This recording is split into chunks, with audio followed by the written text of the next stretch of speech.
And with that, we have the nail in the coffin.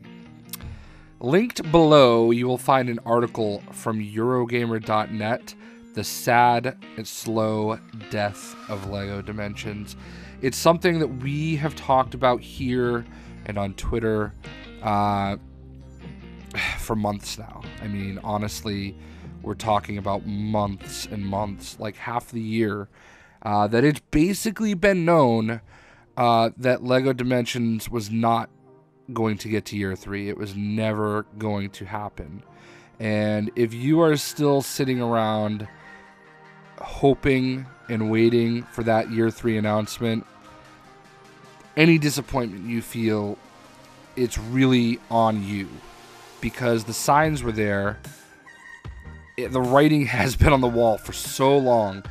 And this is not a video that I enjoy making. I can tell you, I got to go to E3 because of LEGO Dimensions and LEGO Worlds. I mean, how amazing is that? Like, I literally, they tried so hard, and I have so much respect for all the folks at TT, and I'm devastated to be making this video. This is, I want to talk about year 3, man. I want to talk about, Minecraft and, all the things that were supposed to happen, Like, I don't want to talk about the game being dead. I mean, it sucks. It really sucks. I got to work closely with some of those guys, especially at E3, and just to see how much the game meant to them. And I could tell even then. Like, I didn't ever ask outright, but I kind of danced around it. And I could tell. I could see it in their faces. They knew that I knew. I just had that feeling, and it's awful. Because, I mean, this game is everything Toys to Life should have been. LEGO was the ultimate in Toys to Life. Like, that should have been the pinnacle of Toys to Life. But Toys to Life as a model, it doesn't work, because you're taking a video game that companies are gonna make anyway. Like, TT Games made a video game, all right, but then they had to be saddled with actual plastic action figures that were packaged in a box and sold. Like, those little Lego sets are probably making up at least 30 to 40% of the cost of the pack. I mean, and then you have to divide out all the licensing they had to do for all these amazing franchises. It was doomed from the start. I think when we saw Disney Infinity die, where Disney literally owned every franchise they produced, where they weren't paying licensing fees, they literally had Avalanche go out and make the game, and they released the figures. Like, every aspect of Disney Infinity was theirs, except for the studio making it. So, like, when they didn't make it, that was a really bad sign, because TT Games had so much more overhead. They had so much more they had to pay to make this game work. And it sucks, because, I mean, I love the game. I love the video game. I hate having boxes full of figures that, like, whenever a new pack came out, my desk was full of figures. I am a collector by nature, but I've never collected Legos, and now I've got just boxes of them.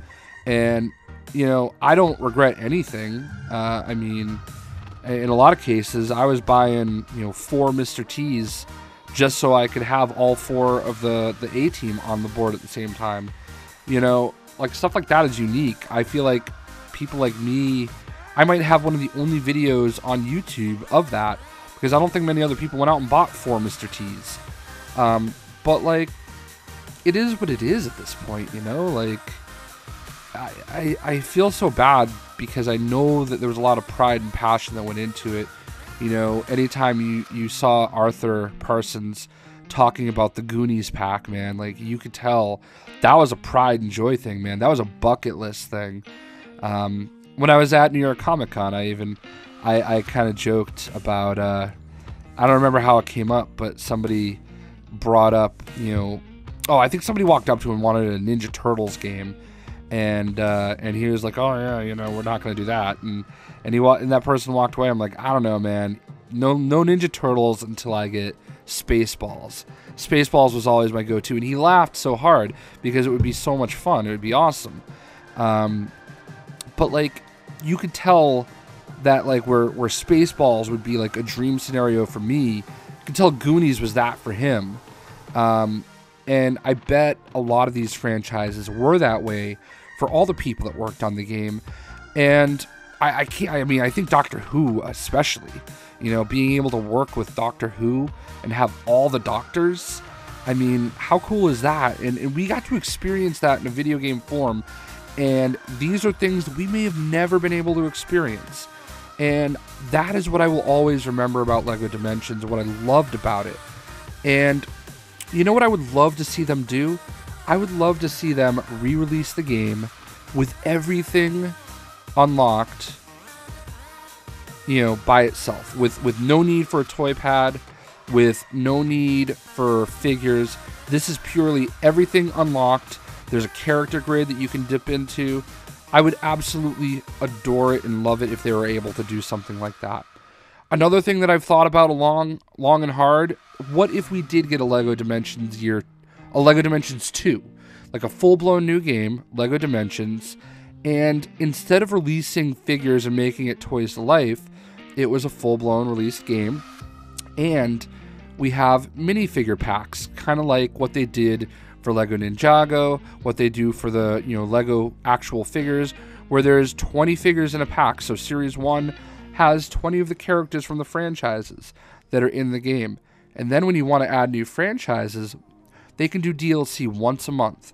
So you've got the base game and everything in it, and then here is, DLC number 1 is Spaceballs, and you've got like a little mini level or even just a hub world for Spaceballs, and you've got, Dark Helmet and Barf and oh geez, why am I blanking right now? Bill Pullman's character, Princess Vespa. Oh, wow, this is like literally my favorite movie of all time, and I'm just totally like hitting a wall. Anyway, you have all these different characters that are in the game and that you can dip into, and then the next month you have the Minecraft level. Okay, so you've got Minecraft and a bunch of Minecraft characters, and then the next month you have another DLC. Without the figures as the overhead, you can release all this content, and you don't, like, the game company TT Games is making their money. And then you have a LEGO Dimensions blind pack with 20 characters in it, and for the people that want the minifigures, LEGO makes their money because the minifigure collectors can go out and buy the $4 packs and get a random character, and both parties are happy.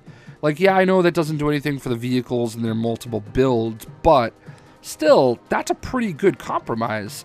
And you basically get to have the best of both worlds. And I don't think that's ever going to happen, but I really hope it does. I think it makes a lot of sense. I think those are two really great ideas, and they can certainly have them at no cost to me. I mean, I did get to go to E3 because of them, so I think I owe them those awesome ideas. But outside of that, this game was doomed. Like, every time they're released, like, they just sit there, and it takes them going on sale and clearance racks. I mean, these packs were showing up in dollar stores. Dollar stores, man. It sucks. I hate this. I hate making this video. I have so much respect for TT Games. When you work closely with them, especially in person, you can't help but like fall in love with everything about what they do, and it feels more real to me, especially now. And it sucks. I mean, I feel bad for everybody that's a fan of the game, because I know I've seen bricks to life what he's had to go through from the people in denial and the harassment and just the nonsense that people have thrown his way for reporting facts, like reality. And it sucks. Like, I mean, and there's no excuse for it either. If you're one of those people that have harassed him or talked smack at him or like denounced it, like, you owe him an apology, because he was right and he's still right. And I mean, Eurogamer is literally on their own confirming this. I mean, such a talented group of people. They were truly great at making this game. I mean, the game wasn't without its flaws. Look, there were glitches, some of them maddening and infuriating. But like, look at the excitement everybody had just by them adding Fern the Human to the game. Like,